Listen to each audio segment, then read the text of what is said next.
ನಿನ್ನನ್ನು ಪೂಜಿಸೋ ಭೂಮಿಯಲ್ಲಿ ಈ ನೀತಿ ಸರಿಯೇ ಯೋಚಿಸಿರಿ. ಗಾಂಧಿ ಇದ್ದ ದೇಶ ನನ್ನದು, ಭೂಮಿ ನನ್ನದು. ಸ್ನೇಹಿತರೆ ನಮಸ್ಕಾರ, ನಾನು ನಿಮ್ಮ ಮಳವಳ್ಳಿ ಸೂರಿ. ಸೂರಿ ಡೈರಿ ಯೂಟ್ಯೂಬ್ ಚಾನಲ್ಗೆ ನಿಮ್ಮೆಲ್ಲರಿಗೂ ಸ್ವಾಗತ ಸುಸ್ವಾಗತ. ನಾನಿವಾಗ ಮಳವಳ್ಳಿ ಪಟ್ಟಣದ ಹೊರವಲಯದಲ್ಲಿ ಅಂದರೆ ದಂಡಿನ ಮಾರಮ್ಮನ ದೇವಸ್ಥಾನ ಬಳಿ ಇದೆ ನೋಡಿ. ದಂಡಿನ ಮಾರಮ್ಮನ ದೇವಸ್ಥಾನದ ಕಾಂಪೌಂಡ್ ಕಾಣ್ತಾ ಇದೆ ನಿಮಗೆ. ಆ ದೇವಸ್ಥಾನನೂ ಕೂಡ ನೋಡಿ ವಿಸಿಬಿಲಿಟಿ ಇದೆ. ಕರೆಕ್ಟಾಗಿ ಈ ಭಾಗದಲ್ಲಿ ಒಬ್ಬ ಮಹಿಳೆ ಕಳೆದ 1 ತಿಂಗಳಿಂದ ಈ ದೇವಸ್ಥಾನದ ಆಸುಪಾಸಲ್ಲೇ ಆಶ್ರಯ ಪಡೆದಿದ್ದಾರಂತೆ. ಯಾರೋ ಇವ್ರನ್ನ ತಂದು ಇಲ್ಲಿ ಬಿಟ್ಟು ಹೋಗಿದಾರಂತೆ ನೋಡಿ. ಈಗಾಗಲೇ ಮಾನವೀಯತೆ ಸತ್ತು ನಮ್ಮ ದೇಶದಲ್ಲಿ ಬಹಳ ವರ್ಷಗಳೇ ಆಗೋಗಿದೆ. ಈ ರೀತಿ ನಮ್ಮ ತಾಲೂಕಿನ ನಮ್ಮ ಮಳವಳ್ಳಿ ಪಟ್ಟಣದ ಹೆಬ್ಬಾಗಿಲು ಅಂತಂದರೆ ದಂಡಿನ ಮಾರಮ್ಮನ ದೇವಸ್ಥಾನದ ಬಳಿ ಈಕೆ ಆಶ್ರಯ ಪಡೆದಿದ್ದಾರೆ. ಈ ಒಂದು ಹೆಣ್ಮಗಳ ಬಗ್ಗೆ ಈಕೆ ಯಾರು ಏನು ಅಂತ ನಾನು ಮಾತಾಡಿಸುವಂಥ ಪ್ರಯತ್ನ ಪಡ್ತೀನಿ. ಯಾವ್ರವ್ರ ತಾಯಿ ನೀವು? ನಿಮ್ಮ ಹೆಸರೇನು? ಊಟ ಮಾಡಿದ್ರಾ?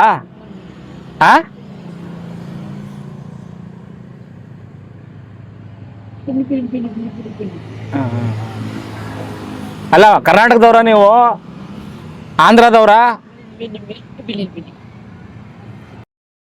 ಸ್ನೇಹಿತರೆ ಕೇಳಿಸ್ಕೊಂಡ್ರಲ್ಲ, ಈ ಹೆಣ್ಮಗಳು ಏನ್ ಹೇಳ್ತಿಲ್ಲ ಅಂತ ನನಗೂ ಅರ್ಥ ಆಗ್ತಾ ಇಲ್ಲ. ಈಕೆ ಯಾರು, ಎಲ್ಲಿಂದ ಬಂದಿದ್ದಾರೆ, ಏನು ಅಂತ ಗೊತ್ತಾಗ್ತಾ ಇಲ್ಲ.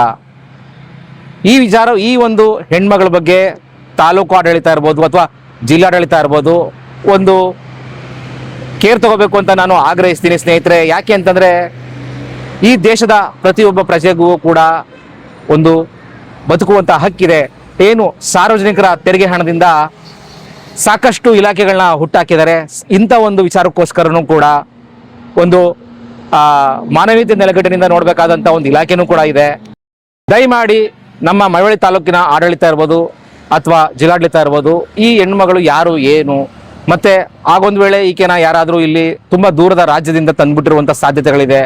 ಆಕೆಗೆ ಏನೂ ಮಾತಾಡಲಿಕ್ಕೆ ಬರ್ತಾ ಇಲ್ಲ, ನನಗೂ ಕೂಡ ಅರ್ಥ ಆಗಲಿಲ್ಲ.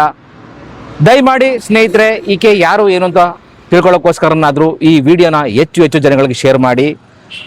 ಇದು ಇಷ್ಟಪಡುವಂಥ ವಿಚಾರ ಅಲ್ಲ, ಒಂದು ಬೇಸರದ ಸಂಗತಿ, ಒಂದು ನೋವಿನ ಸಂಗತಿ. ದಯಮಾಡಿ ಹೆಚ್ಚು ಜನಕ್ಕೆ ಶೇರ್ ಮಾಡಿ. ಧನ್ಯವಾದ ಸ್ನೇಹಿತರೆ.